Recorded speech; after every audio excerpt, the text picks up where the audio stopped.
Bismillahirrahmanirrahim. Kami dari kelompok 9 yang beranggotakan saya Tupiana, Mas Pupa, dan Yanti akan memaparkan bagaimana tujuan pendidikan Islam supaya memenuhi tugas UAS dari Ibu dosen Marfu'ah MPD sebagai dosen pengampu mata kuliah filsafat pendidikan.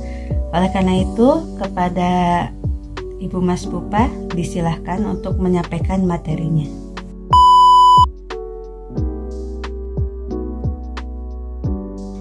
Alhamdulillah wa syukru ala nikmatillah, asyhadu an la ilaha illallah wa asyhadu anna Muhammadar Rasulullah. Amma ba'du. Pada kesempatan kali ini kami dari kelompok 7 mempunyai tugas untuk mempresentasikan tentang tujuan pendidikan Islam. Sebelum menginjak kepada tujuan pendidikan Islam, kita harus tahu dulu apa yang dimaksud dengan tujuan.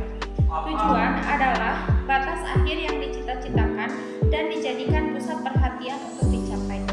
Jadi, tujuan pendidikan Islam adalah batas akhir yang dicita-citakan dan dijadikan pusat perhatian melalui usaha pendidikan. Tujuan pendidikan ini berdasarkan cakupannya terbagi kepada 4, yaitu yang pertama, tujuan nasional, tujuan pendidikan nasional, tujuan pendidikan institusional, tujuan pendidikan kurikuler, dan tujuan pendidikan instruksional. Tujuan pendidikan nasional ini terdapat dalam Undang-Undang Sisdiknas Pasal 3 Nomor 20 Tahun 2003, yaitu tujuan pendidikannya adalah mencerdaskan kehidupan bangsa, mengembangkan potensi peserta didik untuk menuju manusia yang beriman bertakwa kepada Tuhan Yang Maha Esa, berakhlak mulia, sehat, berilmu, cakap, kreatif, mandiri, dan menjadi warga negara yang bertanggung jawab serta demokratis. Kemudian yang kedua adalah tujuan pendidikan institusional. Tujuan pendidikan institusional ini ialah tujuan yang ingin dicapai oleh lembaga pendidikan.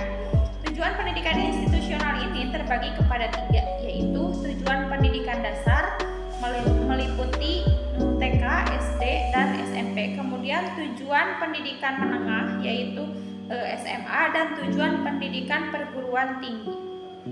Secara khusus, tujuan pendidikan institusional ini terbagi kepada 2. Yang kedua adalah tujuan institusional. Tujuan institusional ini terbagi kepada 3, yaitu tujuan institusional dasar meliputi tujuan pendidikan TK, RA, dan SD, kemudian SMP, kemudian tujuan pendidikan institusional menengah meliputi tujuan pendidikan SMA dan sederajat, kemudian tujuan pendidikan institusional perguruan tinggi.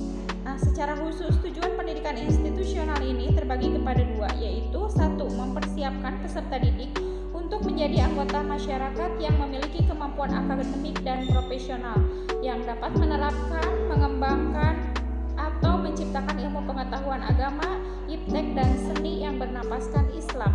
Yang kedua adalah mengembangkan dan menyebarkan ilmu pengetahuan agama Islam serta mengupayakan untuk penggunaannya dan untuk meningkatkan taraf hidup masyarakat dan memperkaya budaya nasional. Sedangkan tujuan pendidikan kurikuler adalah tujuan pendidikan yang ingin dicapai dalam suatu mata kuliah, mata pelajaran, atau bidang studi.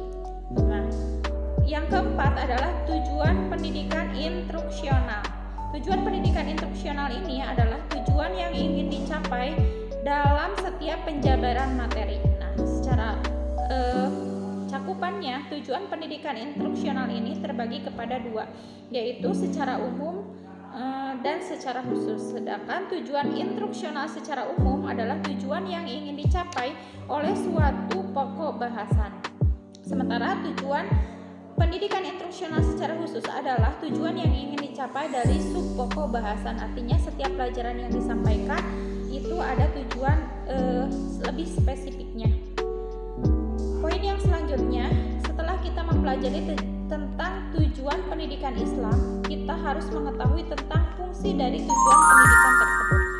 Yang pertama, fungsi tujuan pendidikan adalah mengarahkan perbuatan peserta didik, yang mana kita dapat mengarahkan dari perbuatan peserta didik yang merupakan perbuatan yang tidak baik menjadi perbuatan yang baik.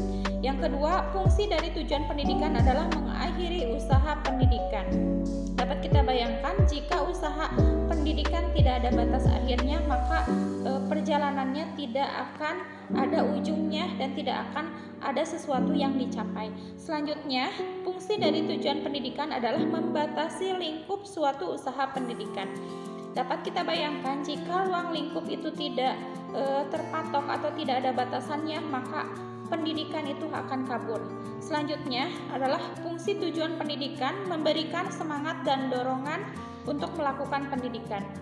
Jika kita mengetahui batas akhir yang dicita-citakan, maka peserta didik akan mendapatkan dorongan dan semangat untuk melakukan pendidikan dan mencapai batas akhirnya. Selanjutnya, kita akan membahas tentang tujuan pendidikan Islam menurut para ahli. Di sini saya akan mengutarakan tentang tujuan pendidikan berdasarkan pendapat ulama, yaitu Tommy Al-Syaibani. Beliau berpendapat bahwa tujuan pendidikan itu terbagi kepada 3.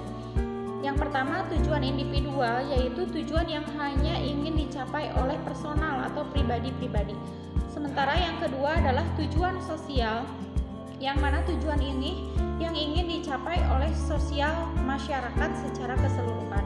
Kemudian yang ketiga adalah tujuan profesional. Tujuan profesional ini ialah yang mengarah kepada profesi tentang seseorang, yaitu sebagai profesi guru atau sebagai profesi pendidik dan dosen. Selanjutnya, menurut pendapat Muhammad Atiyah Al-Abrashi, bahwa tujuan pendidikan adalah tercapainya akhlak yang sempurna. Ini terdapat dalam surat Al-Qalam ayat 3. A'udzubillahi minasyaitonirrajim wa innaka la'ala khuluqin azim, bahwa sesungguhnya Nabi Muhammad, engkau yaitu Nabi Muhammad diutus sebagai pembawa akhlak yang agung. Sementara menurut Abdurrahman An-Nahlawi, bahwa tujuan pendidikan adalah menjadikan manusia sebagai abdi, yaitu hamba Allah. Ini terdapat dalam surat Az-Zariyat ayat 56. Wa ma khalaqul jinna wal insa illa liya'budun, dan tidaklah kami menciptakan manusia itu kecuali jin dan manusia kecuali untuk beribadah kepada Allah. Selanjutnya, menurut Imam Al-Ghazali, bahwa tujuan pendidikan adalah untuk mencapai kesempurnaan kehidupan di dunia dan di akhirat. Ini terdapat dalam surat Al-Baqarah, yaitu wa minhum may yaqulu rabbana atina fid dunya hasanah wa fil akhirati hasanah wa qina adzabannar. Jadi hakikat dari tujuan pendidikan Islam adalah menjadikan manusia sebagai makhluk yang bertakwa, dan mudah-mudahan manusia itu meninggal dalam keadaan beragama Islam. Ini tercantum dalam surat Ali Imran. Ya ayyuhalladzina amanu ittaqullaha haqqa tuqatih wa la tamutunna illa wa antum muslimun. Demikianlah pengertian dari tujuan pendidikan Islam. Untuk selanjutnya kita serahkan kepada Utupiana untuk menyampaikan epilognya. Terima kasih, mohon maaf atas segala kekurangan. Wassalamualaikum warahmatullahi wabarakatuh. Baik, terima kasih kepada Ibu Masbufah yang sudah memaparkan bagaimana tujuan pendidikan Islam. Jadi dapat kita simpulkan bahwa hakikat tujuan Islam dapat didefinisikan sebagai konsep dasar mengenal manusia, ilmu dan alam, dan termasuk prinsip-prinsip dasarnya. Sedangkan tujuan pendidikan Islam adalah untuk menghasilkan manusia yang berakhlakul karimah, berkualitas tinggi, dan paham akan tujuan hidupnya sebagai khalifah fil ard dan hamba Allah. Mungkin sekian yang kami dapat sampaikan, mudah-mudahan menjadikan ilmu nafi'an, dan tidak lupa terima kasih juga kepada dosen pengampu yaitu Ibu Dr. Nuis Marfu'ah MPD yang telah membimbing kami selama proses pembelajaran. Kita tutup dengan doa, Rabbana atina fid dunya hasanah wa fil akhirati hasanah wa qina adzabannar.